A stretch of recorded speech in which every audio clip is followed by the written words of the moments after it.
I shall leave you as you left me, as you left her, marooned for all eternity in the center of a dead planet.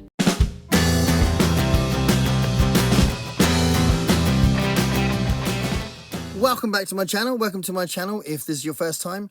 This is an announcement video that is encompassing a uniform. So this is not as posh and beautiful as Fred's uniform. This is probably cheaper, but hey, we're talking about Star Trek, and I dusted this out of the drawers to tell you about Star Trek. So we're talking about Book Trek 2024.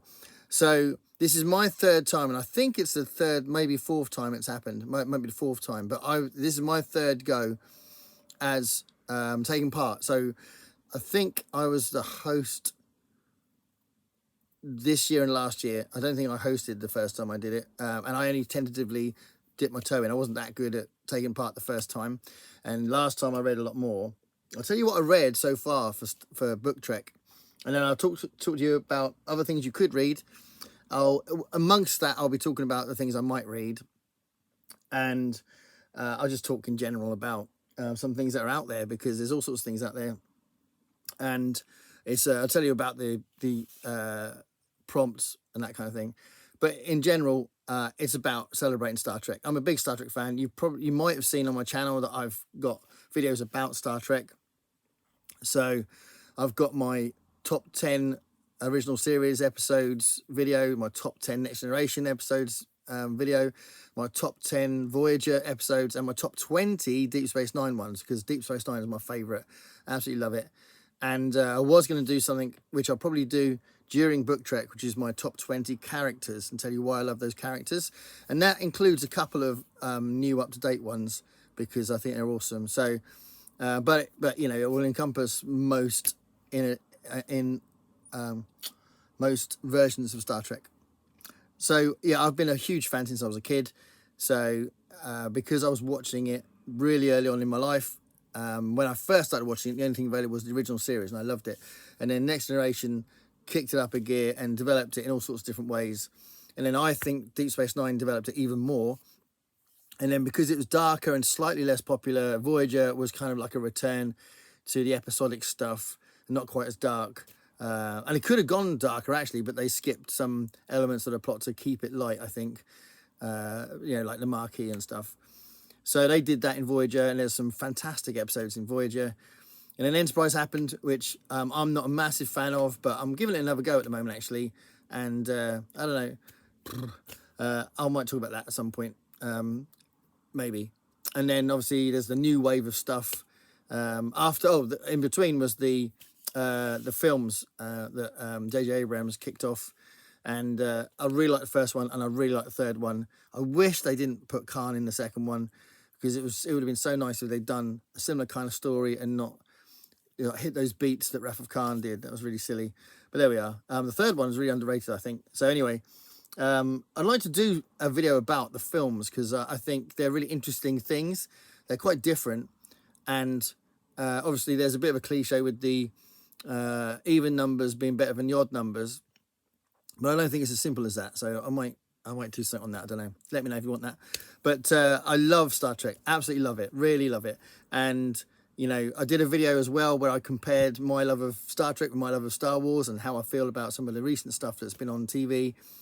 So there's a video like that on the channel as well. And I just love it. So the opportunity to kind of focus on that is pretty cool. The event, by the way, is called The Rough of Summer of Trek. Or the rough of the summer of Book Trek. There you go. That's that. I think that's the complete. So clearly riffing off the second film. This isn't the second time it's happened, but it's quite a fun title. It's kicked off by Vin at Revenant Reads. He's our captain. There's a bunch of us that are hosting, and we've got like a Voxer chat going on. So we're often exchanging opinions and views about what we like and don't like about Star Trek, and it's a kind of a very lively chat, and we've got to know each other through that as well, which is interesting. And I think I'm more positive about the newer stuff than most of the hosts, but I personally think DS9 is the best one. So for many reasons, I could wax lyrical about Deep Space Nine for ages. So for me, I'm going to be mixing this up with other things as well. So I am going to take part in June on the Range. I haven't announced it yet, but you'll see that video coming up very soon. So I'm going to take part in June on the Range. I'm also taking part in Rocket Summer, which is another science fiction thing, but obviously it's more general, but it is really about older science fiction. So celebrating like the 40s, 50s and 60s output in science fiction. And I'll probably lean towards the 60s as well, because I've got so much 60s stuff I want to read. So, and I did a video recently where I just talked in general that I want to read. There's some science fiction stuff that's more recent that I desperately want to get to because I keep not reading it. So there's all sorts of things that I'll be juggling in the summer, as well as the Ray Bradbury stuff and the Historathon books as well, because I'm keeping that on the go as well. So there's all sorts happening, but the summer of Book Trek, the RAF of the summer of Book Trek, has got some great possibilities, because I've enjoyed looking at the Star Trek literature out there, and there's tons and tons of it.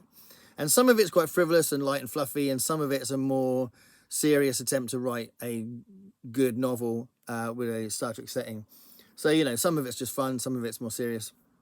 And I've read, you know, quite a spectrum of tone on that front as well. So I'll show you what I've read to start off with over the last couple of years of doing this. So the first year, what did I read the first year? The first year, I only really read one. I read one Deep Space Nine book, which I haven't got anymore. I got rid of it after I read it, which was okay. Actually, no, it was good, because I remember thinking that the way that it characterized the characters was really good. And apparently that's quite a common thing with the Deep Space Nine novels, that they're really good at making the characters like the show. That might be because there's a lot more to the characters in that show than there is in most of the others. It could be, I don't know. That could be a controversial perspective. But I definitely read one of the Deep Space Nine novels that had Worf on the cover. Worf's my all-time favourite character in Star Trek. But anyway, I read one of those, and I read some non-fiction stuff as well, some background stuff. And that was kind of it, really, I think. Yeah, last year I read a lot more. So last year I started off by reading this series, the New Frontier series. And I was very disappointed by that. I didn't really like it much, and I thought it took ages to get going, and which is a bit silly because it's such a small book. It could have kicked off ages. And this is a second one, and that could have been like combined into a better book if these two books were combined. I think this was better, and it's interesting having a different crew, different captain, and I like his characterization. I think it's interesting, and there's more Picard and stuff. But yeah. And Shelby's there. Look, Shelby's in it as well, which is quite nice to see Shelby in it. And yeah, so I was disappointed. I wasn't that fussed about reading more in the series, and there's loads of them. I think there's about 11 in the series for this particular captain and this ship. But it was nice to read something different. But yeah, it was just all right. Kind of redeemed itself a little bit in the second book. And then I read the first book in this trilogy. So this is a trilogy called Star Trek Destiny, and this was book one, Gods of Night, and this is by David Mack, and the second one is Mere Mortals, and the third one is Lost Souls. And it's one of those stories where it's a combination of lots of different crews from different periods of Trek, all mixing together, and I thought this was brilliant. Actually, I was really impressed with it. It's quite nice that Ezri Dex is one of the main characters as well, so that was quite cool. But the way that they built the plots together and had these different subplots going was really good. So I could finish that trilogy, because it's definitely worth doing, because I was really impressed with that first one. So I might read the other two, but they're quite big considering I'll be juggling lots of different events. But yeah, the first one was really good. So if you're tempted, this David Mack series, Star Trek Destiny, is a very good series, or at least it seems that way, having read the first one. So I read that one last year as well. And another thing I read, I don't think I read this during Book Trek, but I read it last year, and I really loved it. It was really nice to find it and get it. You may know that I'm a big Harlan Ellison fan, and Harlan Ellison, one of the things that he's famous for is writing the script for, well, the story really, for City on the Edge of Forever. They doctored the script infamously, and he was very angry about it. And you can get either a novel version or a graphic novel version of the original script that he wrote, the original story. So I've got the 5 graphic novels, little comics things, and it's really good. It's really interesting. There's some changes they made that made it slightly less intense and edgy, which some people have said doesn't feel like Trek to them. Certainly not in that period, because it's obviously got more edgy as time's gone on. But I don't know. I think it would have been interesting to see if that had been how they filmed it. But yeah, Gene Roddenberry wanted to change some of the things that Harlan Ellison had written. But you can get the original Harlan Ellison story, which is cool. So if you're tempted by that, it was a really interesting read. I loved it. So it was great reading that last year. So what have I got this time? I'm going to take you through some of the things that you could read that I've got myself that I'm going to be delving into. I'll do that in a minute. So first off, an obvious thing, let's have a look at novelizations. So I have the novelization of the first one, the motion picture, or the motionless picture. There's where is it? The Wrath of Khan, which is universally loved, quite rightly, because it's absolutely incredible film. But apparently the novelization is really good as well. So the novelization is by Vonda and McIntyre. I think they've done a few of those. But yeah, Wrath of Khan is the possible. I could well read that. And the third one, Search for Spock. So I've got the novelization of that as well. And I've got the novelization of The Voyage Home. I don't know if this is one of the most popular ones. I think it's one of the most popular films. I love the film, and I love all 4 of them. Well, no, I love 2, 3, and 4. I think the first one I sort of tolerate it and kind of get through it. But yeah, the 4th one I could read that as well. So those are some novelizations. But there's also the very famous James Blish books, where James Blish basically took the episodes and adapted them into written form. So I've got a bunch of these, and big shout out to Dave Brzezinski, because I've got these as a present from him. So I was waiting to do this video because I knew that these were on the way. So really appreciate the gift. I don't think you've seen this video yet, but there's a video of me unboxing that box, and you can see my reaction to all these different things that he sent. And it's very nice of him. He's a lovely man. And these are the ones that these are the books that he sent in that package. And it's my 5-year so I've got number 2. Where are we? Star Trek 2. These are adaptations of episodes. So in each, I'll explain what this is. So in each of these books, you've got a series of episodes that have been adapted to written form. Okay, so this number 2 has got A Taste of Armageddon, classic story. Tomorrow's Yesterday, another great one. Errand of Mercy, Court Martial, Operation Annihilate, City on the Edge of Forever, and Space Seed. So some of the most iconic episodes are in number 2. So number 2 I've got, and I've got number 4. Trying to show you in order. Number 4. I've got number 6 and number 7. Number 9. Number 9. Number 9. Number 10. Number 10 and number 12. So that's got a different kind of design. So they must have thought that we need to do shake it up a little bit. But number 12 as well. So those Corgi James Blish books are quite famous for science fiction fans and Star Trek fans. So I'm sure you've seen them around. But I'll probably delve into these. Definitely read some of these. I quite like the idea of reading short fiction for this event as well, as I'm juggling stuff. So that's a possibility. So let's look at the general fiction stuff, the original stuff. So I've got 2 DS9 books here, and one of them is written by one of my favourite authors. So I've done a video on him especially, and I mentioned him recently on a video, and I think he's so underrated. But Robert Sheckley did a Deep Space Nine video. So look, Robert Sheckley's name's there. What? He did a book called The Lursian Gamble, and it looks like you've got Bashir and Quark as the main characters there. So it could be quite interesting. Clearly, a lot of times they wrote stories where Bashir was trying to do the right thing and trying to overcome the greed and trickery of someone like Quark. So yeah, we could got like an innocent Bashir and a more seedy Quark. So that might be an interesting one. So Deep Space Nine there, and then this one is another one I've got. So this looks like it's another one like they've done in the series sometimes, where they're messing around with disguises and making a Bajoran into a Cardassian, because you've got Kira Nerys here. Kind of an underrated character, I think. I think she was amazing, and she did a great job in being Sisko's second. Sisko's another one of my favourite characters.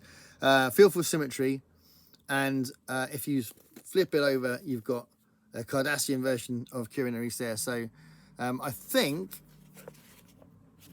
Yeah, because that's weird. So if you read it like that, yeah, and then if you look, you need to flip it over to read that side. So clearly they're messing around with the form there, so that'd be interesting. So Deep Space Nine, Fearful Symmetry. If you read this, let me know. That's a possibility. I've got a bunch of original series books here. So this one, I've spoken to Brandy, one of the co-hosts, about reading this one, because I don't know how it came up, but I think she may have mentioned it, I'm not sure, but I knew I had it. How much for the how much just for the planet?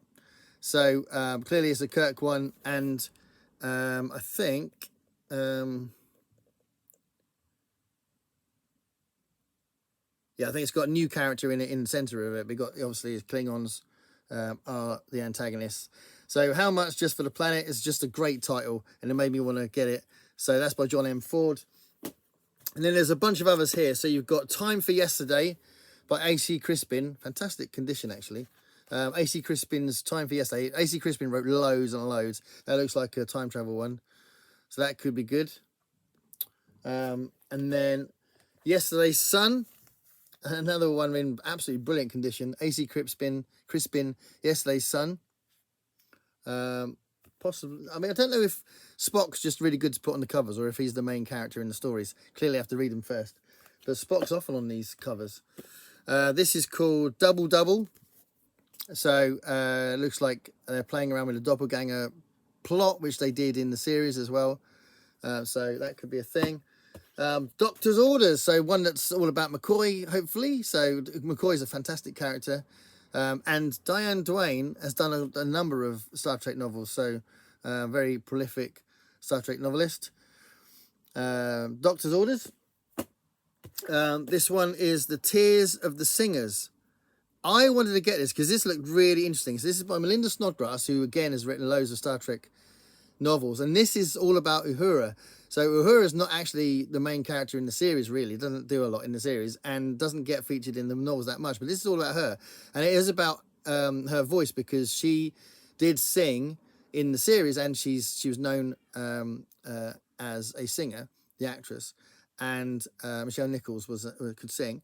So I think they're playing off that, which is a great thing. So I love that idea. So when I found that, when I was picking out some Star Trek novels in a second-hand shop, I thought, oh, that sounds cool. So The Tears of the Singers sounds like up my street. And then a couple more here from this period. You've got The Vulcan Academy Murders by Jean Laura, Jean Laura, maybe. The Vulcan Academy Murders, another one featuring Spock, everyone's favourite character to use in novels, apparently. But that's a really cool cover. So could read that. And then one more, which this is one that, again, I might read. I'm really intrigued by this one. And Barbara Hamley has done loads of Star Trek novels as well, and it's called Ishmael. So I've heard this is some people's... so I've heard some people rave about this one and say it's really, really good. And it's a very intriguing cover. So Ishmael by Barbara Hambly. So that's quite a big bunch there of original series ones. And it's quite easy for me to find Star Trek books as well. So it just happens that there's a couple of secondhand shops recently that just seem to frequently have Star Trek books. So, if I think, oh, I'm not really fancying any of that, then I might be able to get some more. So that's some stuff that I might read, some stuff that you might want to read. And I'm just going to cover two things that are related but aren't like direct Star Trek novels in that sense. There's one here I've got that's written by LeVar Burton.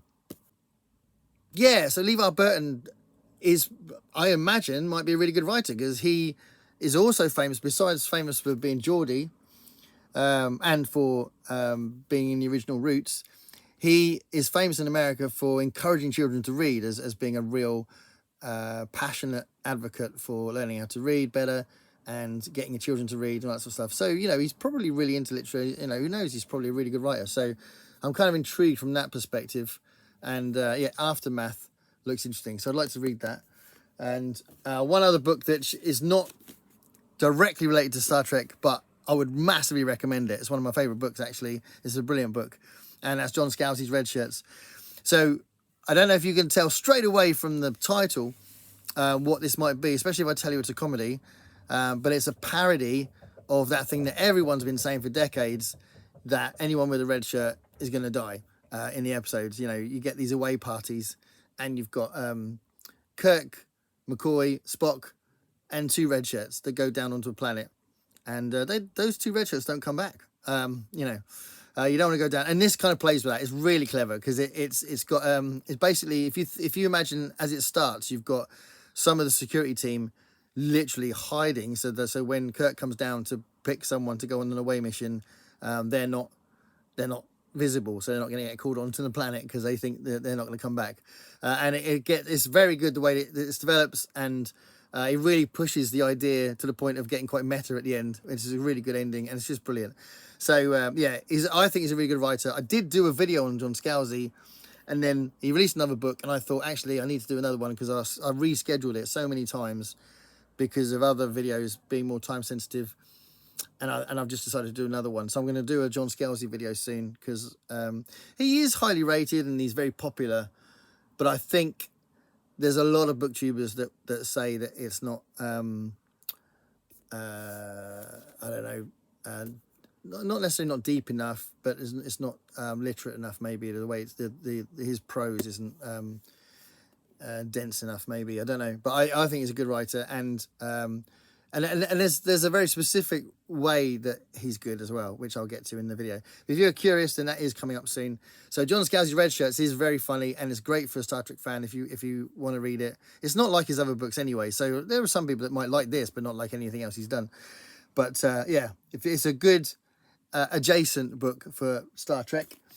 And then you could, if you want, read... Oh, no, hold on. No, forget that. So, The Wrath of the Summer of Book Trek. It's a new event that's happening through the summer. So, June, July, and August. And I'm going to be juggling it with some other things, but I am definitely going to read some of this stuff. I can't wait to get stuck in because I love Star Trek and there's some really good stuff out there. So let me know what you think. If you are curious, or if you think, well, actually, I'm not necessarily going to read something, but I'm kind of curious about getting back into Star Trek or watching some episodes or, that kind of thing. I mean, I don't know if there's going to be any live streams from the co-hosts. I don't know. But we'll see. But let me know what you think of all that stuff. And thanks for watching. Live long and prosper. And if you are definitely tempted, then make it so.